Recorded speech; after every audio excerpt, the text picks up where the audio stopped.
السلام عليكم ورحمة الله وبركاته. الحمد لله رب العالمين والعاقبة للمتقين ولا عدوان إلا على الظالمين والصلاة والسلام على أشرف الأنبياء والمرسلين وعلى آله وأصحابه أجمعين أما بعد. اللهم علمنا ما ينفعنا وانفعنا بما علمتنا وزدنا علما يا رب العالمين. கண்ணியத்திற்குரிய பெரியோர்களே, சகோதர சகோதரிகளே, அல்லாஹுடைய பேரருளால் இந்த இடத்திலே அல்லாஹுடைய மார்க்கத்தை அறிந்து கொள்வதற்காக நாம் எல்லோரும் ஒன்று சேர்ந்திருக்கிறோம். அல்லாஹுடைய மார்க்கத்தை அறிந்து கொள்வதற்காக வேண்டி இவ்வாறு ஒன்று சேர்வது என்பது மிகப்பெரிய ஒரு அமலாகும். இதை நாம் கவனத்திலே கொள்ள வேண்டும். நிறைய பேர் வெறுமனே இது இல்மை பெறுகிற ஒரு இடம் என்று மட்டும் நினைக்கிறார்கள். இல்மை பெறுவதோடு இது ஒரு இபாதத். ரசூல் ஸல்லல்லாஹு அலைஹி வஸல்லம் அவர்கள் சொல்கிறார்கள், அல்லாஹ்விடத்தில் சில மலக்குகள் இருக்கிறார்கள். அவர்கள் வீதிகளிலே போய் வந்து கொண்டிருப்பார்கள். அவர்களுடைய நோக்கம் என்னவென்றால், எங்காவது மக்கள் உட்கார்ந்து அல்லாஹுவை திக்ர் செய்கிறார்களா, அவனுடைய மார்க்கத்தை பற்றி பேசுகிறார்களா என்று தேடுவது தான். அப்படி போய்கொண்டிருக்கும் போது ஒரு மஜ்லிஸை அவர்கள் கடந்து செல்லக்கூடிய வாய்ப்பு கிடைத்தால் அவர்களும் வந்து அந்த மஜ்லிஸிலே உட்கார்ந்து கொள்வார்கள். அந்த மக்களோடு அவர்களை சூழ உட்கார்ந்து கொள்வார்கள். அல்லாஹு தஆலா அந்த மலக்குகளை பார்த்து கேட்பான், இந்த மக்கள் என்ன செய்கிறார்கள்? அல்லாஹ் ஹதீஸில் அப்படி வருகிறது, அல்லாஹ் எல்லாம் அறிந்தவன், இருந்தாலும் அல்லாஹ் கேட்கிறான், இந்த மக்கள் என்ன செய்து கொண்டிருக்கிறார்கள்? மலக்குகள் சொல்வார்கள், யா அல்லாஹ், இந்த மக்கள் உன்னை பற்றி பேசுகிறார்கள், உன்னை திக்ரு செய்கிறார்கள். அல்லாஹ் கேட்பான், இந்த மக்கள் என்னை பார்த்திருக்கிறார்களா என்று. மலக்குகள் சொல்வார்கள், இல்லை யா அல்லாஹ், இப்போ என்னை பார்க்காமலே என்னை திக்ரு செய்வதற்காக இப்படி ஒன்று கூடி இருக்கிறவர்கள் என்னை பார்த்தால் என்ன செய்வார்கள்? மலக்குகள் சொல்கிறார்கள், இன்னும் அதிகம் அதிகம் உன்னை திக்ரு செய்வார்கள். வேறு என்ன செய்கிறார்கள்? உன்னிடத்தில் அவர்கள் சுவர்க்கத்தை கேட்டுக்கொண்டிருக்கிறார்கள். சுவர்க்கத்தை இந்த மக்கள் பார்த்திருக்கிறார்களா என்று கேட்கும்போது மலக்குகள் சொல்கிறார்கள், இல்லை, சுவர்க்கத்தை இவர்கள் பார்க்கவில்லை, பார்க்காமலே உன்னிடத்தில் சுவர்க்கத்தை கேட்டுக்கொண்டு வந்திருக்கிறார்கள். இப்போ சுவர்க்கத்தை பார்த்தால் என்ன செய்வார்கள்? இன்னும் அதிகம் அதிகம் சுவர்க்கத்தின் மீது ஆசை கொள்வார்கள், உன்னிடத்தில் கேட்பார்கள். வேறு என்ன செய்கிறார்கள் என்று அல்லாஹ் கேட்கிறார். அதற்கு மலக்குகள் சொல்கிறார்கள், இவர்கள் நரகத்திலிருந்து பாதுகாப்பு தேடிக்கொண்டிருக்கிறார்கள். உன்னிடம் நரகத்தை விட்டு பாதுகாப்பு தேடிக்கொண்டிருக்கிறார்கள். நரகத்தை இவர்கள் பார்த்திருக்கிறார்களா என்று கேட்கும்போது இல்லை என்று மலக்குகள் சொல்ல, இப்போ பார்த்தால் என்ன செய்வார்கள்? இன்னும் அதிகமாக நரகத்தை பயப்பட்டு உன்னிடம் பாதுகாப்பு தேடுவார்கள் என்று மலக்குகள் சொல்வார்கள். உடனே அல்லாஹ் சொல்லுவான், உங்கள் அனைவரையும் சாட்சியாக வைத்து சொல்லுகிறேன், இந்த மஜ்லிஸிலே அமர்ந்திருக்கிற அத்தனை பேருக்கும் நான் மன்னிப்பு வழங்குகிறேன். அல்லாஹ் அக்பர். இப்போ மலக்குகள் கொஞ்சம் விழிப்படைகிறார்கள். சொல்லுகிறார்கள், யா அல்லாஹ், இப்போ நாங்கள் சொன்னது மெஜாரிட்டி, இதில் ஒருவர் வந்திருக்கிறார், அந்த நோக்கத்தில் வரல. அல்லாஹ் உன்னை திக்ர் செய்வதற்காக வரவில்லை, உன்னிடம் சுவர்க்கத்தை கேட்டு வரவில்லை, நரகத்திலிருந்து பாதுகாப்பு தேடி வரல, சும்மா வந்து ஜஸ்ட் உட்கார்ந்திருக்கிறார் என்று சொல்லும்போது அல்லாஹ் சொல்லுகிறான், அவருக்கும் நான் மன்னிப்பு வழங்குகிறேன் என்று. அல்லாஹ் அக்பர். உண்மையிலே இது ஒரு பெரிய பாக்கியம். இந்த விஷயங்கள் இந்த மக்களுக்கு தெரிந்தால் முண்டி அடித்து கொண்டு இந்த மஜ்லிஸுகளுக்கு ஓடி வருவார்கள்.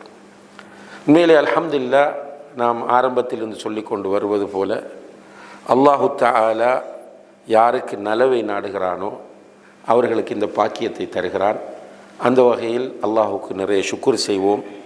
அல்லாஹ் நம்மீது நலவை நாடியிருக்கிறான். எனவே வேலைப்பளுக்கள், தேவைகள், கஷ்டங்கள் இருந்தாலும் இந்த மஜ்லிஸிலே கலந்து கொள்ள வேண்டும் என்று வந்திருக்கிறோம்.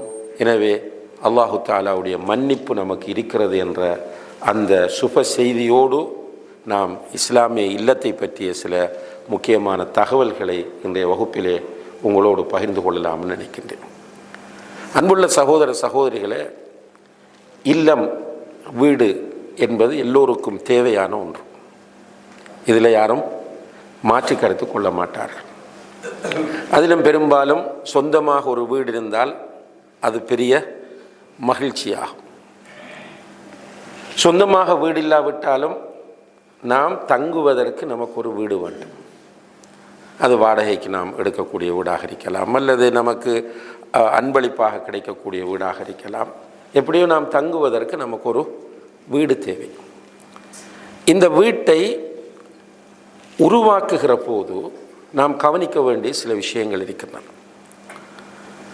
முதலாவதாக, நாம் உருவாக்குகிற அந்த வீடு நமக்கு ஹலாலான வீடாக இருக்க வேண்டும். இதை நம்ம ஏன் சொல்லுகிறோம் என்றால், இன்றைய காலத்தில் ஹராமான வழிகளில் வீடுகளை பெறுவதற்கான வாய்ப்புகள் நிறைய இருக்கின்றன. குறிப்பாக ஐரோப்பா, மேற்குலகங்களில் வாழக்கூடிய மக்கள், மார்க்க பற்றோடு வாழுகிறவர்கள் சொந்தமாக வீடு இல்லை என்றால், சொந்தமாக வீடு எடுக்க வேண்டும் என்றால் ஒரு ஹராமான ரோட்டில் அவர்கள் போய்த்தான் அந்த வீட்டை அவர்கள் தங்களுக்கு சொந்தமாக்க வேண்டியிருக்கிறது. எனவே அது நமக்கு வேண்டாம் என்று வீடு இல்லாமல் இருக்கிறார்கள். இப்போ ஹராமான வழிகளில் நமக்கு வீடு வந்துவிடக்கூடாது. இது ஒரு முக்கியமான விஷயம். இப்போ ஹராம் என்று சொல்லும்போது இப்போ மோர்கேஜ் பண்ணி வீட்டை எடுப்பது ஹராம். அது நம்ம பிரிவாக ஆதாரங்கள் சொல்லி வழங்கப்படுத்த வேண்டிய அவசியம் இல்லை. அதே நேரத்தில் இன்னும் ஒரு முறையில் ஹராமான வீடுகள் நம்முடைய சமுதாயத்தில் பெறப்படுகின்றன.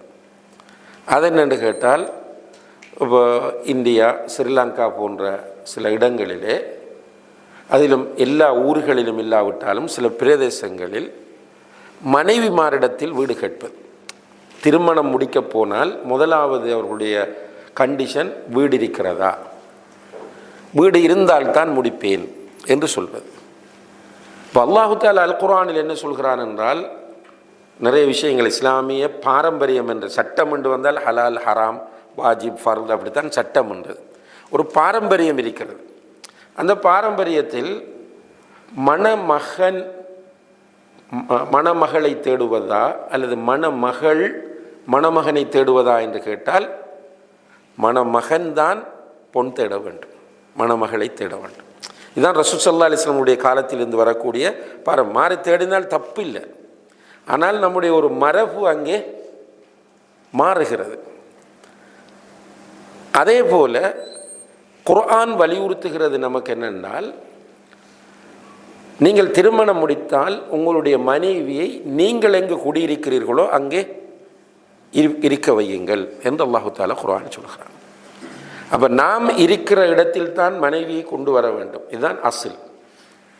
அதே நேரத்தில் ஒரு தந்தை அவருடைய பிள்ளைகளுக்கு வீடு கட்டி கொடுத்திருக்கிறார்.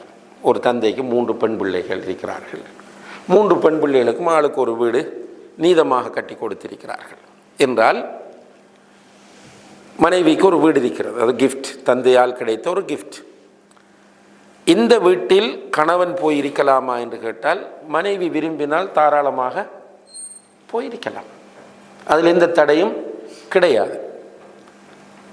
அதில்லாமல் வீடு இல்லாவிட்டால் திருமணம் முடிக்க மாட்டோம் என்று கண்டிஷன் போடுவதும், அல்லது குறிப்பிட்ட காலத்திற்குள் வீடு கட்டி தந்தே ஆக வேண்டும் என்று சொல்வதும் நிச்சயமாக வரதட்சணை என்ற அந்த கொடுமைக்குள் வரக்கூடியதாகும். அந்த வீடு மார்க்கத்தில் நமக்கு அனுமதிக்கப்பட்ட வீடு அல்ல. ரைட். மனைவியுடைய தந்தைக்கு இருக்கிற ஒரு பெரிய வீடு, அந்த வீட்டில் நமக்கு வீடு இல்லை, மணமகனுக்கு வீடு இல்லை. மனைவி சொல்கிறார், என்னுடைய தந்தை சொன்னார்கள் அவர்களுடைய வீட்டில் வந்து இருக்கலாம் என்று. அப்படியான நேரத்தில் மனைவியுடைய வீட்டில் இருக்கலாம் என்றால் இருக்கலாம். அல்லாஹ் குர்ஆனில் சொல்றான், ஃபஇன் திப்ன லக்கும், அதாவது அவர்கள் நீங்கள் கொடுத்த மகரை கூட அவர்கள் விரும்பி உங்களுக்கு தந்தால் அதிலிருந்து நீங்கள் தாராளமாக அனுபவியுங்கள் என்று அல்லாஹு தஆலா அல் குர்ஆனிலே சொல்லி காட்டுகிறார். எனவே மனைவியிடத்தில் வீடு கேட்டு மனைவியுடைய வீட்டில் போய் இருப்பது என்பது, நல்லா புரியுங்க அந்த வார்த்தையை, மனைவியிடத்தில் வீடு கேட்டு மனைவியுடைய வீட்டில் போய் இருப்பது என்பது இஸ்லாம் வரவேற்கவில்லை. அது ஒரு வகையான கொடுமையும் அநியாயமாகும். சில ஊர்களில் இதனால் நிறைய சிரமங்களை பெற்றோர் அனுபவிக்கிறார்கள். நிறைய முதிர்கன்னிகள், அதாவது திருமணம் முடிக்க வேண்டிய வயதில் திருமணம் முடிக்காமல் நிறைய பெண்கள் இன்னும் இருக்கிறார்கள். நல்லா போதுமானவன். எனவே நம்ம அமைக்க போகிற வீடு நமக்கு ஹலாலான வீடாக இருக்க வேண்டும். இது ஒரு விஷயம். இரண்டாவதாக, நாம் ஒரு வீட்டை அமைக்கிற நேரத்தில் சலஃபு சாலிஹீன்களிடத்தில் இருந்த ஒரு நடைமுறை என்னவென்றால், மஸ்ஜிதுகளுக்கு நெருக்கமாக வீடுகளை தேடுவது. இப்போ மஸ்ஜிதுக்கு நெருக்கமாக வீடு வந்தால் நமக்கு அதான் சொல்லுகிற சத்தம் கேட்கும். எப்படியும் உறங்குவதற்கு, தொழுகையை விட்டு விட்டு தூங்குவதற்கு மனச்சாட்சி இடம் தர மாட்டாது. அதே நேரத்தில் நம்முடைய பிள்ளைகளும் இலகுவாக பள்ளிவாசலுக்கு போய் வருவதற்கான வாய்ப்பு உருவாகும். அதுபோல மஸ்ஜிதிலே சில நேரங்களில் நடைபெறக்கூடிய பயான்கள், ஹொத்துபாக்கள் நம்முடைய வீட்டிலும் கேட்பதற்கான வாய்ப்பு இருக்கும். எனவே தான் சலஃபு சாலிஹீன்கள் அவர்களுடைய வீடுகளை மஸ்ஜிதுக்கு பக்கத்தில் அமைத்தார்கள். பெரும்பாலும் வீடுகள் அமைக்கிற போது இந்த நடைமுறையை அவர்கள் கடைபிடித்தார்கள். இப்போ நம்முடைய சமூகத்தில் சிலர் இருக்கிறார்கள், பள்ளிக்கு பக்கத்தில் வீடு வருவதை விரும்புவதில்லை. நான் அதான் கேட்கும் என்றே சொல்கிறார்கள். இன்னாலில்லாஹி ராஜு, அதான் கேட்கும், அது அதான் அவர்களை டிஸ்டர்ப் பண்ணும் என்று கருதி மஸ்ஜிதுக்கு பக்கத்தில் வீட்டை வெறுக்கிறார்கள். ஆனால் ஒரு உண்மையான முஸ்லிம் அவனால் முடியுமாக இருந்தால், வாஜிப் அல்லது முடியுமாக இருந்தால், அவனுடைய வீட்டை மஸ்ஜிதுக்கு பக்கத்தில் அமைத்து கொள்வது மிக சிறந்த ஒரு விஷயமாகும். அடுத்ததாக, நம்ம ஒரு வீடு கட்டப் போகிறோம் என்று சொன்னால், அந்த வீட்டை கட்டுகிற போது நம்முடைய சமுதாயத்தில் சில மூட நம்பிக்கைகளும் மார்க்கத்திற்கு முரணான சில பிதஅத்துகளும் அரங்கேற்றப்படுகிற நிலை இருக்கிறது. சிலது ஷிர்காகவும் இருக்கும். உதாரணமாக வாஸ்து, அந்த சாஸ்திரம் பார்ப்பார்கள். இப்போ எந்த பக்கம் டோர் வர வேண்டும், எந்த பக்கம் பெட்ரூம் வர வேண்டும் என்று வாஸ்து பார்க்கிற நிலை, இது இஸ்லாத்தில் ஷிர்காகும். சகுனம் பார்ப்பது என்று இதைத்தான் இஸ்லாம் சொல்லுகிறது. இப்போ வீடு கட்டும்போது நம்ம கவனிக்க வேண்டிய விஷயம் என்னென்று கேட்டால், அல்லாஹ்வில் தவக்குல் வைத்து அவனிடத்தில் இஸ்திஹாரா செய்து துவா கேட்டு பிஸ்மில்லா என்று நம்ம வீடு கட்டுவதை ஆரம்பிக்க வேண்டியதுதான். ஒரு அழகான ஒரு பிளானை கிற வேண்டியது வீட்டை சில ஊர்களில் இருக்கிறது. ஸ்ரீலங்காவிலே நமக்கு தெரிந்த முறையில் சில வீடுகள் கட்டுவதற்கு முதல் அந்த ஃபவுண்டேஷன் போடுவதற்காக நிலம் வெட்டுவார்கள். வெட்டி விட்டு சேவல் அறுத்து அந்த ஃபவுண்டேஷனுக்கு முதல் நிலத்தில் அதனுடைய இரத்தத்தை ஃபுல்லாக ஊற்றுவார்கள். இது ஒரு ஷிர்க்கும் மூட நம்பிக்கை. இப்படியான வேலைகள் செய்யக்கூடாது. என்றால் இஸ்லாம் ஷிர்க்கை மிக வன்மையாக கண்டிக்கிறது. வன்மை என்றால், ஒரு மனிதன் இந்த உலகத்தில் என்ன பாவம் செய்து கொண்ட நிலையில் மௌத்தானாலும், பெரும்பாவங்கள் எதை செய்த நிலையில் மௌத்தானாலும், தௌபா செய்ய தவறிவிட்டால், தௌபா செய்தால் அல்லாஹ் மன்னிப்பான், அதில் மாற்று கருத்தில்லை. தௌபா செய்ய தவறிவிட்டால் மறுமையில் அவனுடைய நிலை என்ன? இது மிக முக்கியமான ஒரு மசாலா. ஷிர்க் செய்கிறான், மதுபானம் அருந்துகிறான், விபச்சாரம் செய்கிறான், சூதாட்டத்தில் ஈடுபடுகிறான், இப்படியான பாவங்களை அவன் செய்கிறான். செய்துவிட்டு தௌபா செய்கிறான். தௌபா செய்தால் அல்ஹம்துலில்லாஹ், அது ஷிர்க்காக இருந்தாலும் குஃப்ராக இருந்தாலும் தௌபாவுடைய நிபந்தனைகளை பேணி அவன் தௌபா செய்தால் அல்லாஹு தஆலா அவனுடைய தௌபாவை கண்டிப்பாக ஏற்றுக்கொள்வான். அதில் மாற்று கருத்தே இல்லை. ஆனால் தௌபாவினுடைய கண்டிஷன் பேணப்பட வேண்டும். அதே நேரத்தில் தௌபா செய்யாமல் மூத்தாகி விட்டான். இவன் செய்கிற பாவங்களில் ஷிர்க்கை தவிர ஏனைய பாவங்களை அல்லாஹ் நாடினால் மறுமையிலே மன்னிப்பான். நன்றாக புரிந்து கொள்ளுங்கள். அல்லாஹ் நாடினால், நமக்கு தெரியும் அல்லாஹ்வோட நாட்டம் என்ன என்பது. அல்லாஹ் நாடினால் மன்னிப்பான். அவன் விரும்பினால் நரகத்தில் போட்டு பிறகு விடுதலை செய்வான். பெரும்பாவம் செய்கிறவர்கள் நரகத்துக்கு போனாலும் வருவார்கள், அதிலிருந்து விடுதலையாகி வருவார்கள். ஆனால் ஒரு மனிதன் இணை வைத்த நிலையில் தௌபா செய்யாமல் மூத்தாகி விட்டால், இணை வைக்கிறான், ஷிர்க்கு செய்கிறான், தௌபா செய்யவில்லை, மூத்தானால் அவன் நேரடியாக நரகம் போவான். இது குர்ஆன் சொல்கிறது. வமன் யுஷ்ரிக் பில்லாஹ் ஃபக்கத் ஹர்ரமல்லாஹு அலைஹில் ஜன்னah. யார் அல்லாஹ்வுக்கு இணை வைக்கிறாரோ அல்லாஹ் அவருக்கு சுவர்க்கத்தை ஹராமாக்கி விட்டான். வமஅவாஹுன் நார், அவர் ஒதுங்குமிடம் நரகமாகும் என்று சொல்கிறார். எனவே ஷிர்க்குடைய விஷயத்தில் நம்ம கவனமாக இருக்க வேண்டும். சிலர் என்ன நினைக்கிறாங்கன்னா, ஷிர்க் என்றால் முஸ்லிம் அல்லாதவர்கள் செய்வதுதான் ஷிர்க், அதைத்தான் குர்ஆன் பேசுகிறது என்று சிலர் தவறாக நினைக்கிறார்கள். சஹாபாக்களை பார்த்து நபி ஸல்லல்லாஹு அலைஹி வஸல்லம் அவர்கள் சொன்னார்கள், லா துஷ்ரிக் பில்லாஹ் வ இன் ஹுர்ரிக்த வ குத்திஅத். நீ நெருப்பில் போட்டு பொசுக்கப்பட்டாலும் எரிக்கப்பட்டாலும் துண்டு துண்டாக நீ வெட்டப்பட்டாலும் அல்லாஹுக்கு இணை வைத்து விடாதே. அப்போ முஸ்லிம்களிடத்திலும் ஷிர்க்கு வரும் என்பதை இங்கே நபி ஸல்லல்லாஹு அலைஹி வஸல்லம் அவர்கள் சஹாபாக்களுக்கு செய்த இந்த அட்வைஸ் மூலம் நான் புரிய முடிகிறது.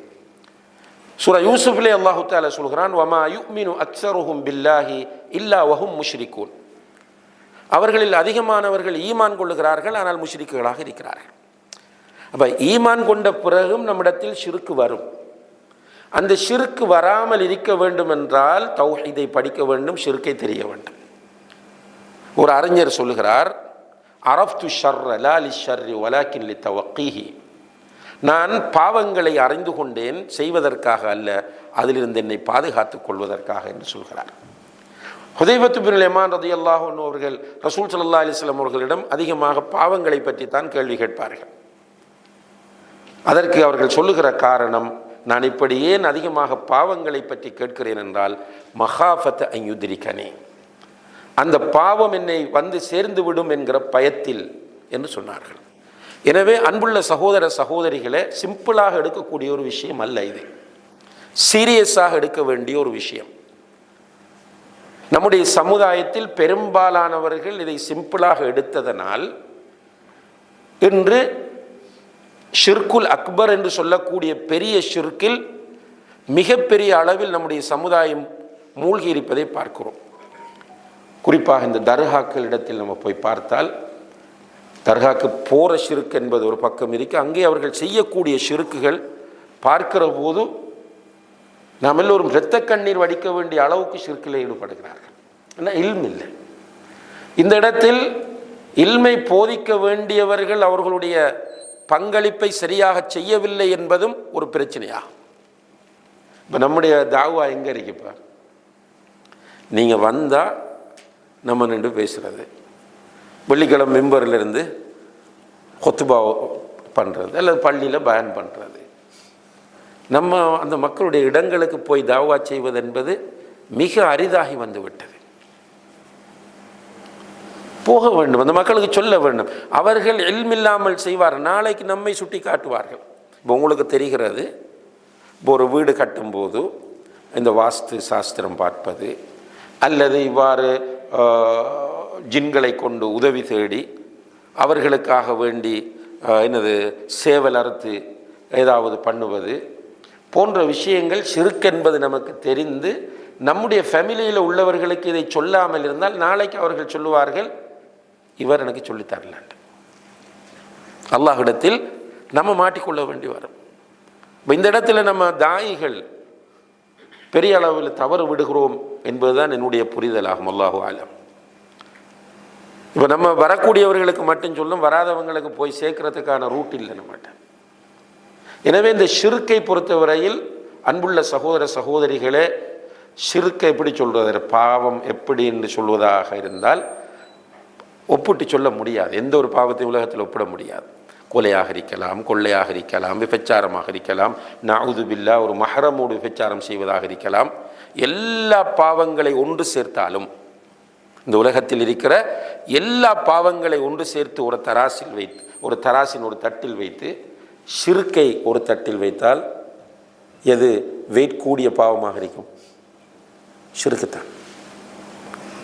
ஆனால் அல்லாஹ்வே சொல்ல, இன்னல்லாஹ லா யக்ஃபிரு அன் யுஷ்ரக பிஹி, அல்லாஹுக்கு இணை வைக்கப்படுவதை அல்லாஹ் மன்னிக்கவே மாட்டான்.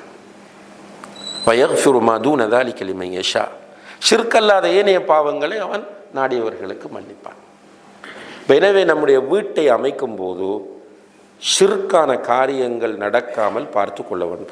சில வீடுகளில் அந்த ஃபவுண்டேஷன் போடுறதுக்குரிய ஏற்பாடு நடக்கும்போது சில அந்த சமூகத்தை ஏமாற்றி பிழைக்கிற ஒரு கூட்டம் இருக்கிறது. அவர்களிடம் போனால் அவர்கள் சில இசுமஸ்மாக்களை எழுதி கொடுப்பார்கள், தகடு தாயத்துக்கள். அதை எழுதிட்டு வந்து உள்ளே போட்டு புதைப்பார்கள். அதை எடுத்து படித்து பார்த்தா ஒன்றும் இல்லை அதில். ஆனால் நம்முடைய நம்பிக்கையை கொண்டு போய் அந்த தகட்டில் வைக்கிறார்கள். நம்முடைய ஈமானை கொண்டு போய் அந்த தகட்டுக்குள் சொருகி விடுகிறார்கள். அல்லாஹ் பாதுகாக்க வேண்டும். நிறைய ஷிர்க்குகள் இடம்பெறுகின்றன. இதை கட்டி முடிப்பதற்கு, ஹலாலாக கட்டி முடிப்பதற்கு எனக்கு உதவி செய் என்று பிரார்த்தித்து பிஸ்மில்லா என்று வீடு கட்ட ஆரம்பித்தால் போதுமானது. அல்ஹம்துலில்லாஹ். அடுத்ததாக அன்புள்ள சகோதர சகோதரிகளே, நம்முடைய வீடு எப்போதுமே மலக்குகள் வந்து போகிற வீடாக இருக்க வேண்டும். மலக்குகள் வந்து போகிற வீடாக இருக்க வேண்டும். ஷைத்தான்கள் குடியிருக்கிற வீடாக நம்முடைய வீடு இருக்கக்கூடாது. அப்போ எந்த வீட்டுக்கு மலக்குகள் வருவார்கள்? நேற்றைய வகுப்பில் நம்ம குறிப்பிட்டோம். எந்த வீட்டில் குர்ஆன் ஓதப்படுகிறதோ அந்த வீட்டில் மலக்குகள் வருவார்கள். உஸைத் இப்னு ஹுதைர் ரலியல்லாஹு அன்ஹு அவர்கள் குர்ஆன் ஓதிக்கொண்டிருக்கிறார்கள். குதிரை மிரள்கிறது என்கிற சம்பவத்தை நேற்று குறிப்பிட்டோம். அப்போ மலக்குகள் வீட்டுக்கு வந்தார்கள், உன்னுடைய கிராத்தை மலக்குகள் கேட்டார்கள் என்று நபி ஸல்லல்லாஹு அலைஹி வஸல்லம் அவர்கள் சொல்லுகிறார்கள். அப்போ கூடுதலாக நம்முடைய வீடுகளில் குர்ஆன் ஓத வேண்டும். இரவில் ஒருவர் தூங்குகிற போது ஆயத்துல் குர்சியை ஓதிக்கொண்டு தூங்கினால் அல்லாஹுடைய புறத்திலிருந்து அவருக்கு ஒரு பாதுகாவலர் நியமிக்கப்படுகிறார். சுப்ஹானல்லாஹ். ஒரு வீட்டில் ஒருவர் தூங்கும் போது ஆயத்துல் குர்சியை ஓதிக்கொண்டு தூங்கினால் அந்த மனிதருக்கு அல்லாஹு தஆலா ஒரு மலக்கை காவலராக பொறுப்பு சாட்டுகிறார். ஹாஃபிஸ், அவர் பாதுகாக்கக்கூடியவராக இருப்பார். எந்த ஆபத்துகள் வந்து ஜென்ரலாக வருகிறது, அது ஒரு திருடனிடமிருந்து பாதுகாப்பதாக அமையும், அல்லது ஷைத்தான்களிடமிருந்து பாதுகாப்பதாக அமையும். எல்லா ஆபத்துக்களிலிருந்தும் அந்த பாதுகாப்பு கிடைக்கும். அன்புள்ள சகோதர சகோதரிகளை, சில விஷயங்களை நாம் அறிந்திருக்கிறோம். அல்ஹம்துலில்லாஹ். இந்த ஆயத்துல் குர்சி விஷயம் உங்களுக்கு புதுசு இல்லை, எத்தனையோ தடவைகள். ஆனால் எத்தனை பேர் பிராக்டிஸ் பண்ணுகிறோம், இதை நடைமுறைப்படுத்துகிறோம் என்பதுதான் முக்கியமான கேள்வியாகும். அப்போ வீட்டில் குர்ஆன் ஓதினால் மலக்குகள் வருவார்கள் என்பது தெரியும் நமக்கு. எத்தனை பேர் வீட்டில் உட்கார்ந்து குர்ஆன் ஓதுகிறோம்? சஹாபாக்கள் சலஃபுகளிடத்தில் ஒரு விருது என்று சொல்லி ஒரு அமைப்பு இருக்கும். விருது என்று சொன்னால் அன்று ஓத வேண்டிய ஒரு போஷன் இருக்கு அவர்களிடம். ஒவ்வொரு நாளும் குர்ஆன் ஓதுவார். ஒரு குறிப்பிட்ட அளவு அவர்கள் குர்ஆன் ஓதுவார்கள். அதிலும் குர்ஆன் ஓதுவதற்கு மிக பொருத்தமாக எந்த நேரம் ஓதலாம், 24 மணி நேரம் வீட்டில் குர்ஆன் ஓதலாம். குர்ஆன் ஓதுவதற்கு மிக சிறந்த நேரம் எதுவென்று கேட்டால் இரவு வேளை. அதனால் சில சஹாபாக்கள் என்ன செய்வாங்க என்றால், நம்ம ஏற்கனவே குறிப்பிட்டது போல நேர காலத்தோடு உறங்கி நேர காலத்தோடு எழுந்தோன்னு தொழ மாட்டாங்க. ஓத செஞ்சுட்டு வந்து அவர்கள் குர்ஆன் ஓதுவார்கள். குறிப்பிட்ட அளவு குர்ஆன் ஓதி முடித்து விட்டு அவர்கள் தஹஜ்ஜத் தொழுகையில் ஈடுபடுவார்கள். அப்போ வீட்டில் அதிகமாக குர்ஆன் ஓதினால் மலக்குகள் வீட்டுக்கு வருவார்கள். அதே நேரத்தில் நம்முடைய வீட்டில் ஷைத்தான் குடியிருக்கக்கூடாது என்று சொன்னால் நம்முடைய வீட்டில் 2 விஷயம் நடக்கணும். ஒன்று குர்ஆன் ஓதப்பட வேண்டும், ரைட். அதே போல் திக்ருகள். வீட்டுக்குள் நுழைகிற போது அல்லாஹுடைய பேரை சொல்லி நீங்கள் நுழைந்தால், அல்லாஹுடைய பேரை சொல்லி நீங்கள் நுழைந்தால் ஷைத்தான் சொல்லுவான், இன்று நமக்கு தங்குவதற்கு இடமில்லை, சாப்பாடும் இல்லை என்று சொல்லுவான், ஓடிவிடுவான். இப்போ வீட்டுக்குள் நுழையும் போது அல்லாஹுடைய பேரை பிஸ்மில்லான்னு சொல்லிட்டு போகிறேன். குறைந்தபட்சம் வீட்டுக்குள்ளே நீங்கள் கீயை போட்டு திறக்கிறீங்களோ இல்லையோ, திறக்கும் போது பிஸ்மில்லான்னு சொல்லி கொண்டு உள்ளே போகிறது. ஆனால் ரசூலுல்லாஹி அலைஹி வஸல்லம் அவர்கள் கற்றுத்தந்த ஒரு துவா இருக்கிறது. அதில் சில விமர்சனங்கள் இருந்தாலும் அது ஓதுவதற்கு மிகவும் ஏற்றமான ஒரு துவாவாகும். விமர்சனம் என்றால் அறிவிப்பாளர் வரிசை தொடர்பாக. பிஸ்மில்லாஹி வலஜ்னா வ பிஸ்மில்லாஹி ஹரஜ்னா அல்லாஹும்ம இன்னா நஸ்அலுக அல்லது அல்லாஹும்ம இன்னி அஸ்அலுக ஹைரல் மௌலிஜி வ ஹைரல் மஹ்ரஜ் என்று சொல்லிக்கொண்டு வீட்டுக்குள் நுழையும். அதே நேரத்தில் வீட்டில் உள்ளவர்களுக்கு சலாம் சொல்லுவது, வீட்டில் உள்ளவர்களுக்கு சலாம் சொல்லுவது, இதெல்லாம் பெரிய ஒரு கஷ்டமான விஷயம் அல்ல. ஆனால் பெரிய விஷயங்கள், செய்வதற்கு கஷ்டமான விஷயங்கள் அல்ல, அந்த ஃபாயிதாக்கள், அதனால் கிடைக்கக்கூடிய நன்மைகள் பெரிய விஷயங்கள். இப்போ வீட்டுக்குள் நீங்கள் தந்தையாக இருக்கிறீர்கள், கணவனாக இருக்கிறீர்கள், சலாம் சொல்லி கொடுப்போம். இப்போ பிள்ளைகள் பார்ப்பார்கள், வாப்பா வரும்போதெல்லாம் சலாம் சொல்லி கொண்டு வர, அப்போ பிள்ளை பழகும். ரைட்? அப்போ வீட்டுக்குள் திக்ரு செய்வது, அல்லாஹுவை திக்ரு செய்கிற வீட்டுக்கும் திக்ரு செய்யாமல் இருக்கிற வீட்டுக்கும் இடையில் உள்ள வித்தியாசம், உயிரோடு இருப்பவனுக்கும் இறந்தவனுக்கும் இடையில் உள்ள வித்தியாசம் என்று நபி ஸல்லல்லாஹு அலைஹி வஸல்லம் அவர்கள் சொல்கிறார். அப்போ நம்முடைய ஒரு முஸ்லீமுடைய வீடு அல்லாஹுவை திக்ரு செய்கிற இடமாக இருக்க வேண்டும். அல்லாஹுவை திக்ரு செய்வதற்கான நிறைய சந்தர்ப்பங்கள் நம்முடைய வீட்டிலே இருக்கிறது. அதில் ஒகேஷனலி ஒவ்வொரு சந்தர்ப்பத்திற்கு நம்ம சொல்ல வேண்டிய திக்ருகள் இருக்கு. அந்த திக்ருகளை ப்ராக்டிஸ் பண்ண, இப்போ உள்ளே வரும்போது பிஸ்மில்லாஹி வலஜினா பிஸ்மில்லாஹி ஹரஜ்னா. அதே போல் இப்போ எல்லா வீடுகளுக்குள்ளும் வந்துட்டு டாய்லெட் எல்லாம், ரெஸ்ட் ரூம், வாஷ்ரூம் எல்லாம் வந்து வீட்டுக்குள்ளே வந்துட்டு ஆரம்ப காலங்கள்லாம் ஹம்மாம் என்பது தூரத்தில் தான் இருக்கும். சில நேரம் அதுவும் கூட ஒரு ஷைத்தானுக்கு பிடிச்ச இடம் எது? Washroom, toilet. அக்ரமக்குமுல்லா. அப்போ வீட்டுக்குள்ளே அது இருந்தால் அவன் ஓடி போய் எங்கே இருக்க போகிறான்? டாய்லெட்டுக்குள்ளே தான் இருக்க போகிறான். அது இனி அது எப்படி அது சாத்தியமா இல்லையான்றது ஒரு விஷயம். அடுத்த கேள்வி மட்டும் கேட்போம், ஒது செய்யும் போது பாத்ரூமில் இருந்து கொண்டு ஒது செய்யலாமா, பிஸ்மி சொல்கிறது எப்படின்ற கேள்விகள் வரும். எப்படியோ நம்முடைய வீட்டுக்குள் நம்ம டாய்லெட் போகிறோம் என்றால் அங்கு ஓத வேண்டிய திக்ர் துஆ இருக்கிறது. அல்லாஹும்ம இன்னி அஊது பிக மினல் குப்ஸி வல் ஹபாயிஸ். டாய்லெட்டிலிருந்து வெளியே வந்த பிறகு குஃப்ரானக் விரும்பினால் அல்ஹம்துலில்லாஹி அல்லதி அத்ஹப அன்னி அல்-அதா வ ஆஃபானி, அதை சொல்லலாம். இது ஒவ்வொரு நான் சொல்கிறது சந்தர்ப்பங்களுக்கு. அதே போல் வீட்டுக்குள் நம்ம பழக்க வேண்டிய ஒரு விஷயம், ஒய்ஃப் டீ கொண்டு வந்து தராங்க, ஜஸாக் அல்லாஹ் ஹைரா. பிள்ளைகள் நம்ம கேட்குற ஒன்றை கொண்டு வந்து தராங்க, அவங்களுக்கு ஜஸாக் அல்லாஹ் ஹைர். யாரும் சொல்கிறல்ல, அது நம்ம பழக்கத்தில் கொண்டு வந்தால் பிள்ளைகள் பழகி விடுவார்கள். ஜஸாக் அல்லாஹ் ஹைர், தேங்க்ஸுன்றது வருது வாக்கி, என்ன பழக்கிட்டான். அப்படி எடுத்ததுக்கெல்லாம் ஏதாவது ஒன்று சொன்னால் தேங்க்ஸ் என்று சொல்லி பழகிறோம். ஆனால் ஜஸாக் அல்லாஹ் ஹைர் பழகுதில்லை. இப்போ நம்முடைய பிள்ளைகள் படிக்கக்கூடிய ஸ்கூலும் அதை சொல்லிக் கொடுக்கக்கூடிய நிலையில் இப்போது இல்லை. அப்போ வீட்டில் நம்ம பேரண்ட்ஸ் கூடுதலாக இந்த ஜஸாக் அல்லாஹு ஹைரா என்கிற துவாவை மாறி மாறி பரிமாறினால், இப்போ கணவன் ஒரு கிஃப்ட் கொண்டு வந்து தந்தால் மனைவி ஜஸாக் அல்லாஹ் ஹைர்னு சொல்கிறது. அதே போல் யாராவது நம்முடைய வீட்டுக்கு வந்து ஏதாவது ஒன்றை தந்தால் பக்கத்து வீட்டுக்காராக்களாக இருக்கலாம், ஜஸாக் அல்லாஹ் ஹைர் என்று சொல்வது. இப்படியாக அதிகமாக நம்முடைய வீட்டில் இந்த ஜஸாக் அல்லாஹ் ஹைர் என்கிற சத்தம் கேட்க வேண்டும். அதே போல காலை மாலை திக்ருகள், இதில் நாம் கவனம் செலுத்த வேண்டும்.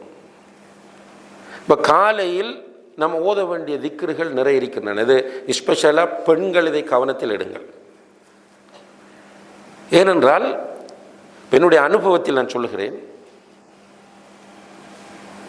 சில சகோதரர்கள் சகோதரிகள் சில நோய்களால் கஷ்டப்படுகிறார்கள். அப்போ மெடிக்கலுக்கு போகிறாங்க, போய் எல்லா டெஸ்டிங்கும் செய்கிறாங்க.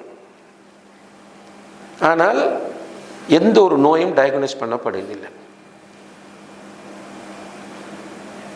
இது நிறைய நான் என்னுடைய அண்மை கால அனுபவத்தில் காணுகிறேன். நாங்கள் எல்லா டெஸ்ட்டும் செஞ்சிட்டோம், ஸ்கேன் பண்ணிட்டோம், எக்ஸ்ரே எடுத்துட்டோம், பிளட் டெஸ்டிங் செஞ்சோம், அந்த டெஸ்டிங் இந்த டெஸ்டிங் முழுதும் பண்ணிட்டோம். டாக்டர் சொல்கிறார் ஒன்றுமில்லை. ஆனால் எனக்கு வலித்து கொண்டே இருக்கிறது, எனக்கு அப்படி பண்ணிக்கொண்டே இருக்கிறது என்று சொல்கிற நிலையை நம்ம பார்க்கிறோம். இதில் என்னென்று நம்ம பார்க்கும்போது, அன்புள்ள சகோதர சகோதரிகளே, ஷைத்தானுடைய சில தீண்டுதல்களால் இப்படியாக உருவாகிறது. ஷைத்தானுடைய சில ஒரு சூழ்ச்சி, ஒரு சதி இது. இப்னு மசூத் ரலியல்லாஹு அன்ஹு அவர்களுடைய மனைவி ஜெய்னப் ரலியல்லாஹு அன்ஹா அவர்களுடைய கண்ணால் எப்போதுமே நீர் வடிந்து கொண்டிருக்கும். அவங்க முடியுமான ட்ரீட்மெண்ட்லாம் செஞ்சு பார்த்தாங்க, எதுவும் சக்ஸஸ் ஆகலை. அப்போ பழகிட்டாங்க. ஒரு நாள் ஒரு யூத பெண்மணியினுடைய வீட்டுக்கு போன நேரத்தில் இப்போ கண்ணால் தண்ணி வடிவதை துடைப்பதை பார்த்து அந்த பெண்மணி என்னன்னு கேட்குறாங்க. இப்படி தொடர்ந்து எனக்கு கண்ணால் தண்ணி வடிஞ்சிட்டே இருக்கேன்னு சொன்ன உடனே அவர் ஒரு ருக்கியா செய்கிறார். அவங்கள மதத்தில் உள்ள அடிப்படையில் ஒரு ருக்கியா என்றால் ஒரு ஓதி பார்க்குறேன்னு சொல்லுவோமே, அந்த வேலை ஒன்றை செய்கிறார். கண்ணீர் வடிவது நின்று விட்டது. இவங்களுக்கு பெரிய சந்தோஷம். உடனே வீட்டை வராங்க, ஹஸ்பண்ட்கிட்ட அந்த மகிழ்ச்சியான செய்தியை ஷேர் பண்ணுறாங்க. இப்படி என்னுடைய கண்ணில் வடிந்து கொண்டிருந்த கண்ணீர் நின்று விட்டது என்று சொன்னதும் என்ன நடந்ததுன்னு கேட்குறார். இப்படித்தான் இந்த யூத வீட்டுக்கு போனாங்க.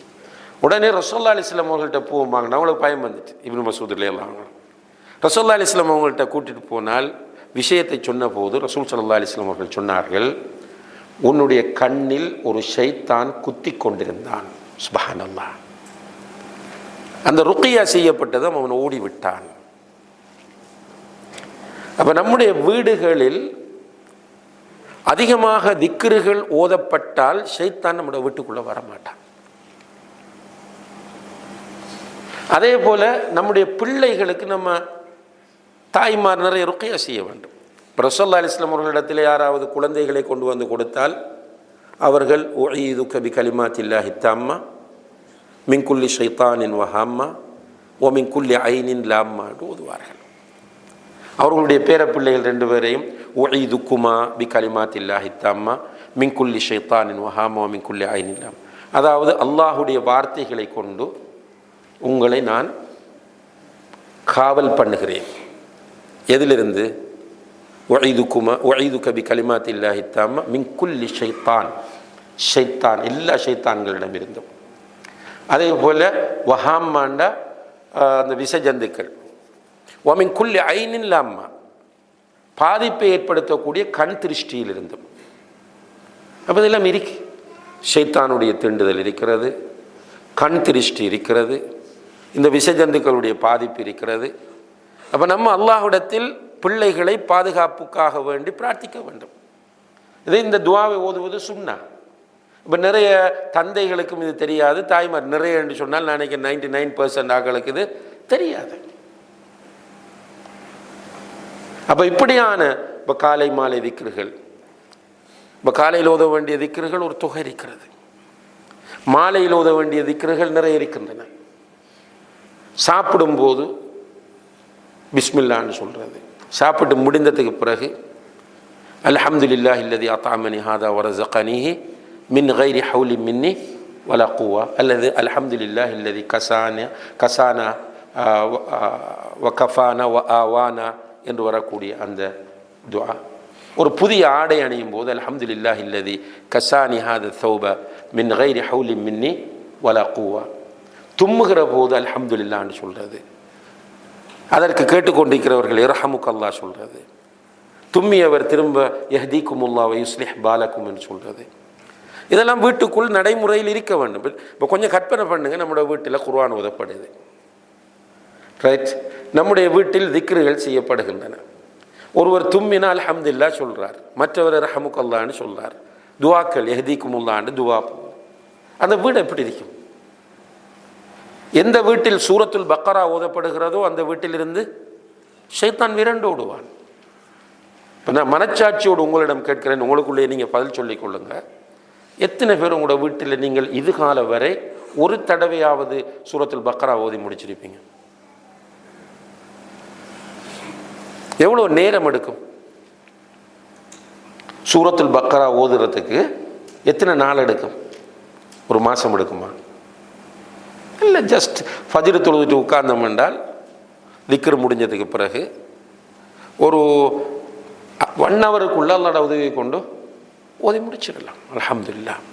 அல்லது மகரிப் தொழுதுட்டு இஷா வரைக்கும் ஓதுறது, இஷாக்கு பிறகு நம்ம என்னாலும் பயானுக்கு வரதும் இல்லை, என்னாலும் ஷாப்பிங் போகிறதும் இல்லை, என்னாலும் வந்து பீச் பார்க் ரெஸ்டாரண்ட் போகிறதும் இல்லை, வீட்டில் சும்மா உட்காந்துட்டு.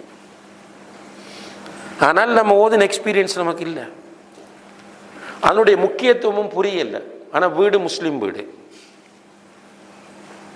இஸ்லாமிய வீடு. எப்படி குர்ஆன் ஓதப்படாமல் ஒரு வீடு இஸ்லாமிய வீடாக இருக்கும்? அப்போ அந்த வீட்டில் இருக்கிறார்கள் முஸ்லீம்கள் இல்லையா?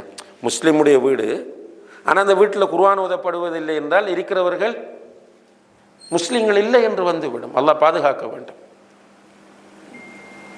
அப்போ குர்ஆன் அதிகமாக நம்முடைய வீடுகளில் ஓதப்பட்டு கொண்டிருக்க வேண்டும், திக்ர் செய்யப்பட்டு கொண்டிருக்க வேண்டும். அதே போல் அன்புள்ள சகோதர சகோதரர்களே, சகோதரர்கள் குறிப்பாக ரசூலுல்லாஹி அலைஹி வஸல்லம் அவர்களுடைய சுன்னாவும் அவர்கள் வலியுறுத்தி சொல்கிற விஷயம் என்னென்றால், உங்களுடைய வீடுகளை நீங்கள் மக்பராக்களாக ஆக்க வேண்டாம், கபுரிஸ்தானாக ஆக்க வேண்டாம். உங்களுடைய வீடுகளில் நீங்கள் தொழுது கொள்ளுங்கள் என்று சொல்கிறார்கள். நான் என்ன, கபுரிஸ்தானில் தான் தொழுகை இல்லை. அப்போ வீட்டில் தொழ வேண்டும். சுன்னத்தான தொழுகைகள் நேரடியாக ஹதீஸில் ஃபர்லுக்கு பிறகு உள்ள சுன்னத்தான தொழுகைகள் தொழுவதற்கு மிக பொருத்தமான இடம் வீடுகள் தான். மஸ்ஜிதில் சுன்னத் தொழுவதை விட வீட்டில் தொழுவது சிறந்தது. இப்போ உள்ள காலம் வந்து சிக்கல், ஆனால் ப்ராக்டிஸ் பண்ண பழகிட்டோம்னா அல்ஹம்துலில்லாஹ். இப்போ ஃபஜ்ருக்கு எழுந்து வீட்டில் நம்ம சுன்னத்தை தொழுதுட்டு மஸ்ஜிதுக்கு வரோம். அதே போல் வீட்டில் இருந்து எப்போ நம்ம தொழுகைக்காக மஸ்ஜிதுக்கு போகிறோமோ அப்போ அதுக்கு முன்னால் உள்ள சுன்னத்துக்களை வீட்டில் தொழுதுட்டு வாருது. அதே போல் துஹா தொழுகையை வீட்டில் தொழுது கொள்ளலாம், தஹஜ்ஜத் தொழுகையை வீட்டில் தொழுது கொள்ளலாம். பெண்கள் அவர்களுடைய வக்துக்கு தொழுது கொண்டிருப்பார்கள். ஆனால் பெண்களுடைய பிரச்சனை என்னென்றால், அவர்களுடைய அந்த இயற்கையான பிரச்சனை வரும்போது அவர்கள் தொழ மாட்டார்கள். அப்போ அந்த கெப்பை நிறைக்க வேண்டியவர்கள் நாம். அப்போ நம்முடைய வீட்டில் டெய்லி ஏதோ ஒரு தொழுகை இடம்பெற்று கொண்டே இருக்க வேண்டும். பெண்கள் தொழாத காலமாக இருந்தாலும் நாம் தொழுது அந்த இடைவெளியை நிரப்ப வேண்டும். இப்படியாக நம்முடைய வீட்டு சூழல் மாறுமாக இருந்தால், அன்புள்ள சகோதர சகோதரிகளை, ஷைத்தான் நம்முடைய வீட்டை விட்டு விரண்டோடுவான், மலக்குகள் நம்முடைய வீட்டுக்குள் வருவார்கள். அதே போல நம்முடைய வீட்டுக்குள் மிக முக்கியமாக ஒரு முஸ்லிம், ஒரு இஸ்லாமிய வீட்டை பொறுத்தவரையில் அந்த வீட்டில் அஜ்னபி மஹ்ரம் என்கிற உறவு சரியாக பேணப்பட வேண்டும். இதெல்லாம் இப்போ என்னது சின்ன விஷயங்களாக போயிடுச்சு. நமக்கு யார் அஜ்னபி யார் மஹ்ரம்ன்ற சட்டம் எப்போ தேவைப்படும் சொல்லுங்க? எப்போ தேவைப்படும்? இத்தரிக்கிற டைம் தேவைப்படும். அஜ்னபி மஹ்ரமி சட்டத்தை எப்போ கேட்குறாங்கன்றால் பாப்பா மூத்தும் தரிக்கிறாங்க. அந்த டைமில் நமக்கு அது ஒரு முக்கியமான விஷயமும் இல்லை. உம்மா வயசானவங்க சட்டம் என்கிற அடிப்படையில் அதை நம்ம பின்பற்றத்தான் வேணும். ஆனால் அஜ்னபி மஹ்ரம் என்கிற பிரச்சனை பார்க்கப்பட வேண்டிய இடம் அது அல்ல. அதே போல் நீங்கள் சொன்ன மாதிரி ரெண்டாவது என்னது, மையத்து. உயிரோடு இருக்கக்குள்ள சுபஹான் அல்லாஹ் எல்லாம் நடக்குது. மௌத்தானது புறவரை பார்க்கக்கூடாதான் பெண்கள். சில மையத்து வீடுகளில் பிரச்சனை நடக்கும், பெரிய சத்தம் மாதிரி. என்னென்னு கேட்டால் பெண்கள் வந்து பார்க்குறாங்க, என்னத்தை பார்த்துட்டு இருக்கிறாங்க இந்த ஆம்பளை எல்லாம். என்னப்பா எவ்வளோ பெரிய ரோஷம், எவ்வளோ பெரிய ஒரு மார்க்கை பற்று. அப்படியே அந்த மையத்தை பார்க்காம அவர் என்ன பண்ணுவார்னா திரும்ப பின்னால் போய் அந்த பெண்களோட பேசிட்டு நிற்பார். ரியலாக நடக்குதா இல்லையா? அப்போ அஜ்னபி மஹ்ரம் என்கிற இந்த விஷயம் உண்மையிலேயே இஸ்லாம் வெரி ஸ்ட்ரிக்டாக நமக்கு வலியுறுத்திய ஒரு பகுதியாகும். நம்மளோட வீட்டுக்குள்ளே அது சின்ன பருவத்திலேருந்து பேணப்பட வேண்டும். பிள்ளைகள்கிட்டலாம் நமக்கு யார் அஜ்னபி யார் மஹ்ரம்ன்றது இன்னும் தெரியாது சரியா. அதை நான் சொன்னேனே, அந்த மௌத்த இத்தாரிக்கிற நேரத்தில் அந்த சட்டம் கேட்பாங்க. எங்களோட தாயினுடைய சகோதரியின் மகன் வந்து பார்க்கலாமா ரைட். நான் முஸ்லீம் லேடிஸ் வந்து பார்க்கலாமா? இந்த சட்டங்களை தெரிஞ்சுக்க ட்ரை பண்ணுவாங்க. அது ஒரு இல்லை ஹுக்கும் ஷராயின்ற அடிப்படையில், மார்க்க சட்டம் என்கிற அடிப்படையில் நம்ம அதில் உள்ள விஷயங்கள் அறியத்தான் வேணும், வேண்டாம் அப்படி இல்லைன்னு இல்லை. ஆனால் முக்கியமாக பேணப்பட வேண்டிய நேரத்தில் இல்லை. பிறகு என்ன செய்கிறோம், வீட்டுக்குள்ளே வாரவங்களுடையெல்லாம் நம்ம உட்காந்து பேசணும். அதில் இந்த கிராமப்புறங்களில் சுப்ஹானல்லாஹ் போய் பார்த்தீங்கன்னா எல்லாரும் ஒன்றா உட்காந்து பேசிட்டு இருப்பாங்க. அதுவும் இஸ்லாமிய ஆடையை அணிந்து கொண்டு இருந்து பேசினா கூட பரவாயில்ல, கெஷுவலான ட்ரெஸ்ஸில் அந்த லேடி இருப்பாங்க, வாரவர் உட்காந்து அவங்களோட தாராளமாக பேசிட்டு போவாங்க. நம்ம ஏதாவது சொன்னால் அவங்களோட மௌலைமாரைக்கு எப்போவும் கெட்டெண்ணம் தானே. நாங்கள் அப்படி ஆக்கள் இல்லை, நாங்கள் தூய்மை, எங்களுக்கெல்லாம் தப்பான எண்ணமெல்லாம் வராது. சுப்ஹானல்லாஹ். அல்லாஹுடைய தூதர் பொய்யனா? ரசூல் ஸல்லல்லாஹு அலைஹி வஸல்லம் அல்லாஹ் பாதுகாக்க வேண்டும். அல்லாஹுடைய தூதர் போட்ட கட்டளை இது, அவங்க காட்டின வழி இது. பிறகு என்ன நடக்குது? இப்படி அந்த சட்டத்தை பேணாமல் போனதனால் சில நேரங்களில் அரிதாக நடக்கக்கூடிய விஷயம். ஏன்னா வீட்டுக்கு வேலைக்கு வந்தவனோட கூட சில பெண்கள் ஓடி இருக்கிறார்கள். அல்லாஹ் பாதுகாக்க வேண்டும். வியாபாரத்துக்கு அடிக்கடி வாரார். ஒரு பீரியடில் சில ஏரியாக்களில் நாங்கள் இதை ஒரு பெரிய பிரச்சாரமாகவே செய்தோம். இந்த துணிகள் விற்கிறதுக்கு வர சில வியாபாரிகள் இருந்தார்கள். அவங்க வருவாங்க, வீட்டில் கொண்டாந்து துணியெல்லாம் போட்டு பெட்ரூம் வரைக்கும் கூப்பிட்டு போவாங்க பெண்கள். எல்லாம் பிரித்து போட்டு பார்க்கணுமே, அப்படியெல்லாம் பார்த்துட்டு போனால் அவனுக்கு அந்த வீடும் தெரியும். ரெண்டாவது இவங்களோட மிக க்ளோஸான ஒரு சூழ்நிலை உருவாகிறது. அதனால் நிறைய ஃபித்னாக்கள் நடந்தது. ஒரு இஸ்லாமிய இல்லம் என்று வந்தால் அந்த இல்லத்தில் அஜ்னபி மஹரம் சட்டம் நீங்கள் சின்ன பருவத்தில் இருந்து பிள்ளைகளுக்கு போதியுங்கள், பழக்குங்கள், உங்களுடைய மனைவிக்கு வலியுறுத்துங்கள். அன்புள்ள சகோதர சகோதரிகளே, இதை கடுமையாக கடைப்பிடிங்க. அதை கடைப்பிடிக்காததுனால வரக்கூடிய விளைவுகளை இன்றைக்கு நம்ம எல்லாரும் சேர்ந்து தான் அனுபவித்து கொண்டிருக்கிறோம். என்ன சொல்கிறோம், எங்களோட பிள்ளையை நாங்கள் கேர்ள்ஸ் ஸ்கூலுக்கு தான் சேர்த்திருக்கிறோம். எங்களோட பிள்ளையை நாங்கள் கேர்ள்ஸ் ஸ்கூலில் தான் சேர்த்திருக்கிறோம். அல்ஹம்துலில்லாஹ், நல்ல விஷயம். ஸ்கூலில் கேர்ள்ஸ் ஸ்கூலில் சேர்த்து போட்டு இங்கே அதில் அஜ்னபியத்தான சொந்தக்காரர்களோடு அந்த பிள்ளை சொகுசா அந்த ஒரு என்னது ஃப்ரீடமாக சுதந்திரமாக அந்த பிள்ளை பழகுது. இதனால் சில நேரங்களில் அவர்களுக்கிடையில் ஷைத்தான் வந்து ஒழுக்கச்சீர்கேடான விஷயங்கள் நடப்பதை நம்ம பார்க்குறோம். அது பிறகு பேரண்ட்ஸ் கை செய்தப்படுறாங்க, டாக்டர்மார காலில் போய் விழுறாங்க, ஹெல்ப் பண்ணுங்கன்றாங்க. இஸ்லாம் மாறினால் கண்டிப்பாக அந்த இடத்துல ஜாஹிலியத்து வரும். இஸ்லாத்தை விட்டு கொடுத்தோம் என்றால் அந்த இடத்துல ஜாஹிலியத்து வரும். உலமாக்கள் சொல்லுவார்கள், எந்த ஒரு இடத்துல சுன்னா மிஸ் ஆகுதோ அங்கே ஒரு பித்அத் வரும். அதுபோல இஸ்லாம் மிஸ் ஆனால் ஜாஹிலியத் வரும். எனவே இந்த அஜ்னபி மஹரம் விஷயத்தை மிக ஸ்ட்ரிக்டாக இஸ்லாமிய வீட்டில் நம்ம பின்பற்ற வேண்டும் என்பது மிக முக்கியமான விஷயமாகும். அதே போல அன்புள்ள சகோதர சகோதரிகளே, வீட்டுக்குள் இருக்கிற போதும் நம்முடைய பெண் பிள்ளைகள் கண்டிப்பாக லிமிட் தாண்டாமல் நடக்க வேண்டும். உடுப்பு விஷயத்தில், பழகிற விஷயத்தில்.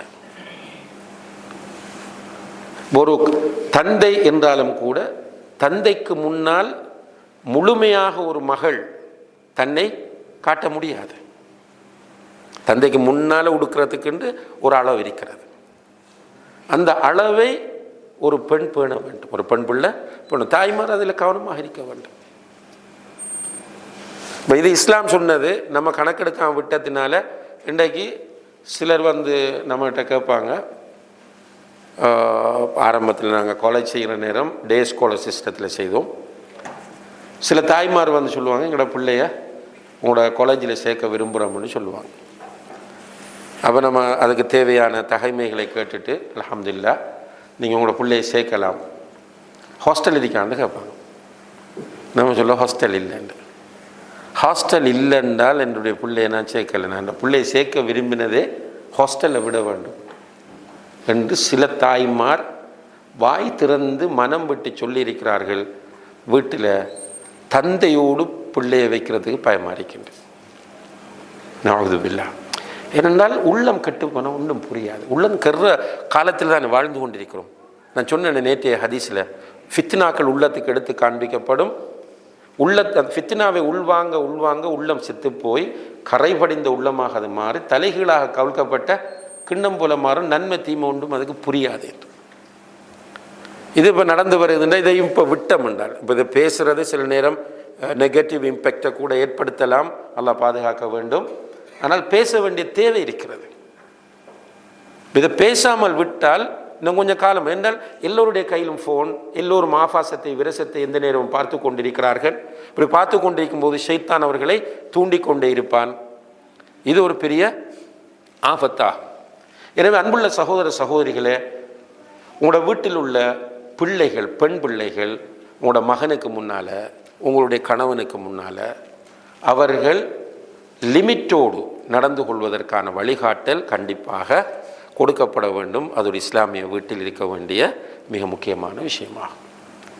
அதே போல் ஒரு இஸ்லாமிய இல்லத்தை பொறுத்தவரையில் அந்த இல்லத்தில் இருக்கிற தாயும் தந்தையும் குழந்தை வளர்ப்பு விஷயத்தில் முன்மாதிரியாக நடந்து கொள்ள வேண்டும்.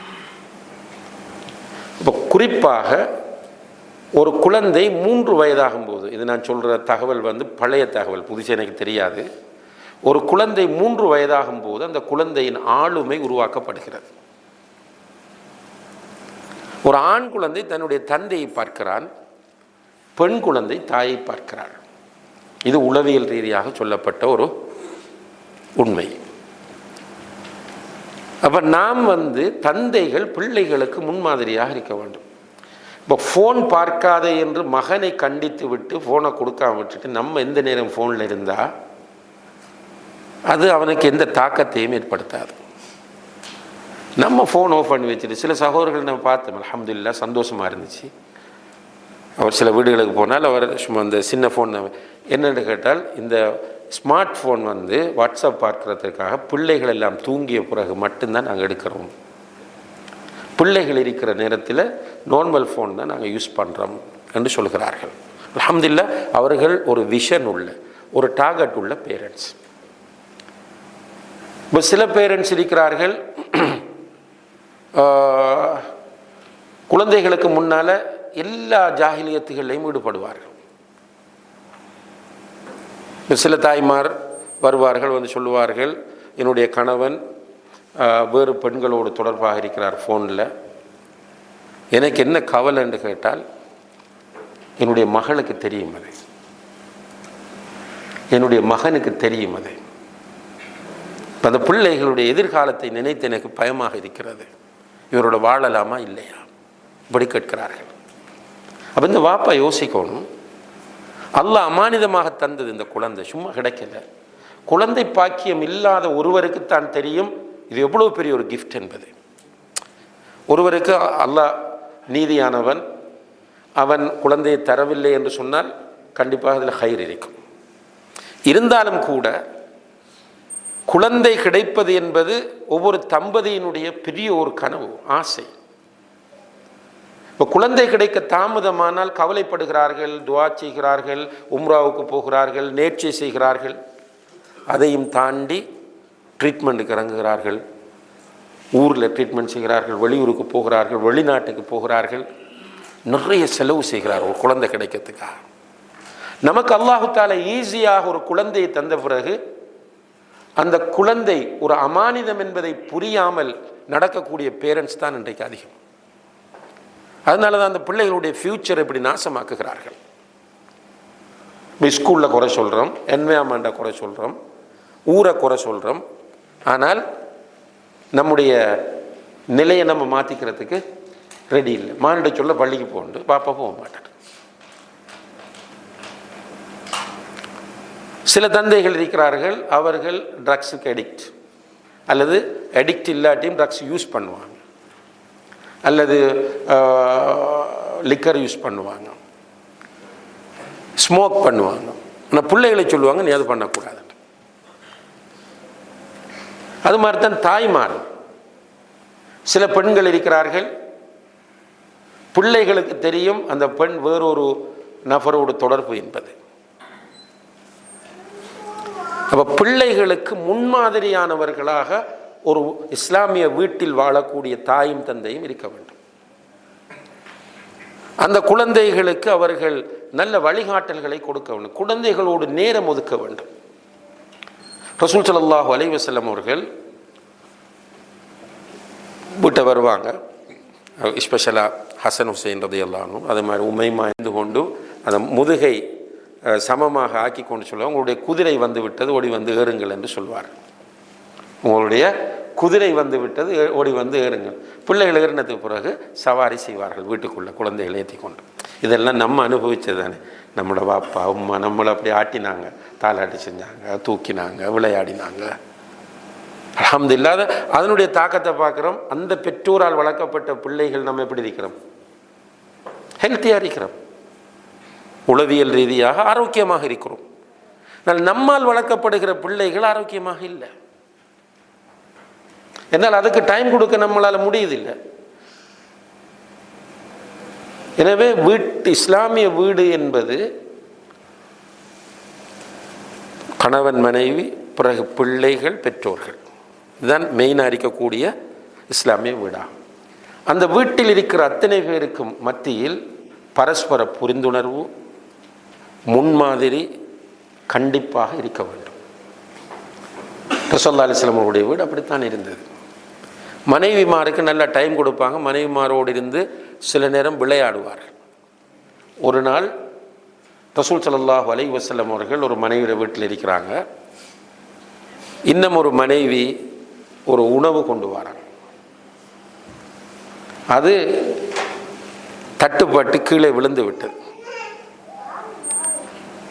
அதாவது அந்த அந்த வீட்டில் இருந்த மனைவியினுடைய கை தட்டுப்பட்டு விழுந்து விட்டது. ரசூலுல்லாஹி அலைஹி வஸல்லம் அவர்கள் என்ன பண்ணாங்கன்னு சொன்னால், அந்த உணவை எடுத்து அந்த மனைவியுடைய முகத்தில் பூசுகிறார்கள். பூசி ஒரு மகிழ்ச்சியாக இருக்கிறார்கள். அப்போ அந்த நேரம் உமர் ரலியல்லாஹு அன்ஹு அவர்கள் வருகிற சத்தம் கேட்கிறது. கேட்டு ரசூலுல்லாஹி அலைஹி வஸல்லம் சொல்கிறாங்க, போங்க உள்ளே போங்க, உமர் வாரார். இந்த உமர் வந்தால் திட்டுவார், உங்களுக்கு சத்தம் போடுவார், ஏசுவார். ரசூலுல்லாஹி அலைஹி வஸல்லம் அவர்கள் வீட்டில் மனைவியோடு மகிழ்ச்சியாக சந்தோஷமாக இருந்ததை வரலாறு நமக்கு சொல்லுகிறது. இப்போ நம்ம மனைவியோடு மகிழ்ச்சியாக சந்தோஷமாக, இப்போ வீட்டை பார்த்தீங்கன்னா வீட்டில் நிறைய பிரச்சனை தான். நான் நிறைய சகோதரிகளிடம் கேட்டிருக்கிறேன், உங்களோட வைஃப் உங்களை பற்றி சொல்லக்கூடிய கம்ப்ளைண்ட்ஸ் இருந்தால் ஏதாவது சொல்லுங்கள். உங்களுடைய மனைவி உங்களை பற்றி சொல்லக்கூடிய கம்ப்ளைண்ட்ஸ், முறைப்பாடுகள் ஏதாவது இருந்தால் சொல்லுங்கண்டா. நிறைய பேர் சொல்கிறது என்னென்னா, நீங்கள் வீட்டுக்கு வரும்போது ஃபோனோட வாரீங்க, அதிகமான நேரத்தை ஃபோன்லேயே கழிக்கிறீர்கள், எங்களோடு நீங்கள் பேசிக்கொண்டிருப்பதில்லை. இது அதிகமான பெண்கள் கணவன்மாரை பற்றி சொல்லக்கூடிய ஒரு முறைப்பாடாகும். நம்மளால் மறுக்கவும் முடியாது. இப்போ மனைவிமார நேச்சர் என்னென்றால், அவங்க அதாவது ஒரு ஆளோட பழகினால் மனம் விட்டு பழக விரும்புவார்கள். இப்போ கணவனாக ஒருவனை ஏற்றுக்கொண்டால் அவன் தன்னை எப்படியெல்லாம் வைக்க வேண்டும் என்று அவர்களிடம் பெரிய ஒரு கற்பனை இருக்கும். பேச வேண்டும், அவர்களை அவதானிக்க வேண்டும், அவர்களோடு மகிழ்ச்சியாக இருக்க வேண்டும். இன்ஷா அல்லாஹ் நாளைக்கு நான் நினைக்கிறேன் ப்ரோக்ராம் ஒன்று இருக்கா. இன்ஷா அல்லாஹ் அதில் நம்ம நிறைய சம்பந்தமாக கலந்துரையாட இருக்கிறோம். அப்படியான எதிர்பார்ப்புகள் பெண்களிடம் இருக்கிறது. ஆனால் கணவன் எப்படி என்றால் அன்பு இருக்கிறது. சகோதரிகளை நீங்கள் புரிந்து கொள்ள வேண்டும். உங்களுடைய கணவன் உங்கள் மீது நிறைய அன்பு வைத்திருக்கிறார். உங்களுடைய கஷ்டம் உங்களுடைய கணவனுக்கு தெரியும். ஆனால் கணவனிடம் இருக்கிற ஒரு ஈகோ என்ன செய்யும் என்றால், சில நேரம் நீங்கள் லவ் பண்ணி திருமணம் முடித்தவராக இருந்தால் ஸ்கூல் காலத்தில் காலேஜ் காலத்தில் உங்களுக்கு ஐ லவ் யூ சொன்னவர் இப்போ சொல்ல சங்கடப்படுவார். ஆனால் மனதில் அவருக்கு இருக்கும் சொல்லணும் உண்டு. இது ஷைத்தான் ஒரு வகையான ஈகோவை கொடுத்திருக்கிறான். அப்போ உங்களோடு நேரம் ஒதுக்கவில்லை, பேசவில்லை என்பதற்காக கணவன் உங்களை வெறுக்கிறார் என்பது அர்த்தம் அல்ல. அப்படி பெண்கள் எடுத்துக்கொள்ள கூடாது. அவர்கள் நண்பர்களோடு பேசும்போது சொல்லுவார்கள், என்னுடைய மனைவி ரொம்ப கஷ்டப்படுறாங்க, நோயோடு இருந்துக்கு குழந்தையை பார்த்துக்கிறாங்க, எனக்கு சமைச்சு போடுறாங்க, என்னுடைய துணி மணிகளை துவைத்து தருகிறார்கள் என்கிற செய்தியை நண்பர்களிடம் சேரணும். இதை உங்கள்கிட்ட சொல்லத்தான் நாங்கள் சொல்கிறோம். இப்போ நீங்கள் நண்பர்களிடம் வந்து சொல்வதை மனைவியிடத்திலே நீங்கள் சொல்லுங்கள், மாஷா அல்லாஹ் உன்னுடைய சமையல் டேஸ்டானது. ரசூலுல்லாஹி அலைஹி வஸல்லம் அவர்கள் அதை செய்தார்கள். மனைவிமாரோடு அவர்கள் வாழுகிற போது மனைவி எதை விரும்புவாங்கன்றது அவங்களுக்கு தெரியும். இப்போ சில நேரம் சுப்ஹானல்லாஹ் பெருந்தொடக்காகி விடுவார்கள். காலையில் குளிக்கும்போது 2 பேரும், அந்த காலத்தில் ஸ்விம்மிங் பூல் இல்லை, இருந்திருந்தால் ஷுவராக 2 பேரும் ஸ்விம்மிங் பூல்லாம் குளிச்சிருப்பாங்க. ஒரு பாத்திரத்தில் தண்ணீர் எடுத்துக்கொண்டு 2 பேரும் அந்த பாத்திரத்தில் இருந்து குளிக்கும்போது ரசூலுல்லாஹி அலைஹி தண்ணி அடிப்பாங்க, விளையாடுவார்கள். இப்படியாக ரசூலுல்லாஹி அலைஹி வஸல்லம் அவர்களுடைய வாழ்க்கை இருந்திருக்கிறது. அப்போ ஒரு இஸ்லாமிய இல்லத்தில் இப்படி இருந்தால் இவ்வளோ மகிழ்ச்சியாக இருக்கும். இப்போ நமக்கெல்லாம் வீடு டென்ஷன். என்ன, 2 பேரும் சைலண்ட், பேசுறதுக்கு ஒன்றும் இல்லை. சில பெண்கள் சொல்லுவார்கள், என்னுடைய முகத்தை கூட என்னுடைய கணவன் பார்த்து பேச மாட்டார். அந்த நிலை மாற வேண்டும். நம்முடைய வீட்டில் கலகலப்பாக இருக்க வேண்டும், மகிழ்ச்சி ஹலாலான முறையில் சுறுசுறுப்பாக மகிழ்ச்சியாக. இதுக்கு ஒரு சிறந்த வழி என்னென்றால், இப்போ உங்களோட ஆஃபீஸ் நாட்கள் போக மற்ற நாட்களில் இப்போ எல்லோரும் ஒரே நேரத்தில் சாப்பிடுகிற ஒரு கல்ச்சர் வர வேண்டும். அப்படி சாப்பிட்ற போதும் கூட ஒரு சகனில் சாப்பிடுங்க. தாய் தந்தை பிள்ளைகள் எல்லோரும், இப்போ நீங்கள் கூடினா ஒரு 5 பேர் இருப்பீங்க, பிள்ளைகள் 3 பேர், அல்லது ஒரு கூடுதலாக இருந்தால் கூட ஒரு பெரிய சகன் எடுக்க வேண்டும். அந்த சகனில் இருந்து எல்லோரும் சாப்பிட்டு பழகும் போது அன்புள்ள சகோதர சகோதரிகளை நிறைய விஷயங்கள் பேசுகிறதுக்கும் நிறைய நம்ம டிஸ்கஸ் பண்ணுறதுக்கும் வாய்ப்பு வரும். அப்போ எல்லோருக்கும் இடையில் அன்பு வரும், பிள்ளைகளுக்கு புத்தி சொல்லலாம், பிள்ளைகள் நம்மோடு இருப்பார்கள். இப்போ என்னென்னு கேட்டால், வைஃப் ஒரு பக்கம் இருந்து சாப்பிடுவா, பிள்ளைகள் வந்து அவங்களோட பாட்டுக்கு சாப்பிட்டு போவாங்க, ஹஸ்பண்ட் வந்து அவர் சாப்பிடும்போது ஃபோன் பார்த்து வாட்ஸ்அப் பண்ணி அவர் சாப்பிட்டு இருப்பார். பிறகு என்னென்னா, பிள்ளை மிஸ் ஆகிட்டு பிள்ளை படிக்கலைன்னா மனைவியில் கொண்டு கோவப்படுவார். எக்ஸாமில் குறைந்த மதிப்பெண்களை பிள்ளை எடுத்தால் யார்கிட்ட போய் நம்ம கோவத்தை காட்டுறோம்? ஒய்ஃப்கிட்ட தான் போகிறோம், ரைட்? அதில் நமக்கு ஈக்குவல் பங்கு இருக்கிறது. நம்மளோட பிள்ளை குறைந்த மார்க்ஸ் எடுத்ததுக்கு நம்மளும் ஒரு காரணம். எனவே ஒரு இஸ்லாமிய வீடு என்று சொல்லும்போது மகிழ்ச்சியான வீடாக அது இருக்க வேண்டும் என்பது இஸ்லாம் நமக்கு காட்டித்தரக்கூடிய மிக முக்கியமான ஒரு அம்சமாகும். அதே போல் நம்முடைய வீட்டை நாம் சுத்தமாக வைத்து கொள்ள வேண்டும். நம்முடைய வீட்டை சுத்தமாக வைத்து கொள்ள. நம்ம ஆரம்பத்தில் சொன்னோம், ஷிர்க்கிலிருந்து வீட்டை சுத்தமாக்கும். இந்த வீட்டு மூலைகளில் சின்ன சின்ன பொட்டில்களை தொங்க விடுவது, தகடுகளை கொண்டு அடித்து வைப்பது. சில வீடுகள் என்ன பண்ணுறாங்க என்றால், இப்போ சில உலமாக்கள் சொல்கிறாங்க, அஸ்மாவுல் ஹுஸ்னாவை வாசிக்க முடியாத நிலையில் தொங்க விடுறாங்க. வாசிக்கக்கூடியதாக தொங்க விட்டால் அதில் நமக்குள்ள பெனிஃபிட் என்ன? வீட்டில் வந்திருக்கிறவங்க வாசிப்பாங்க, நம்ம வாசிப்போம் பாடமாக. சும்மா ஒரு சின்ன ஒரு கண்ணுக்கு வாசிக்க முடியாத அளவுக்கு அந்த அஸ்மாவுல் ஹுஸ்னாவை சுவரில் தொங்க விடுறதுல ஒரு மூட நம்பிக்கை இருக்கிறது. இது தொங்க விட்டால் வீட்டுக்கு பரக்கத்து வர மாட்டேன், அப்படி கிடையாது. அதே போல் ஷிர்க்கிலிருந்து நம்முடைய வீட்டை சுத்தமாக்குவது போல் நம்முடைய வீட்டுக்குள் அந்த ஷிர்க்கிலிருந்து சுத்தமாக்குறதுல இன்னும் ஒரு விஷயம் என்னென்னா, சகோதர சகோதரில் முக்கியமான விஷயம், சில வீடுகளுக்குள் கோயில் இருக்கிறது தெரியுமா? பூஜை நடைபெறுகிறது. அவதானிச்சிருக்கிறீங்களா? நம்மட வீட்டுக்குள்ள பூஜை நடைபெறுகிறது. எப்படி? ஒரு சினிமாவை டிவி ஆன் பண்ணினால், ஒரு சினிமா படம் வந்தால் முதல்ல வந்து அவனுடைய பூஜையை ஆரம்பிக்கிறான். அது மாதிரி அந்த சினிமாவில் நிறைய வரும். அது நம்மளோட வீட்டுக்குள்ள அந்த அந்த சிலைகள், அந்த கோயில்கள் நம்ம யோசிக்காமல் நம்மளோட வீட்டுக்குள்ள அதை வைத்து கொண்டிருக்கிறோம். இப்போ அதிலிருந்து நம்முடைய வீட்டை நாம் சுத்தப்படுத்த வேண்டும்.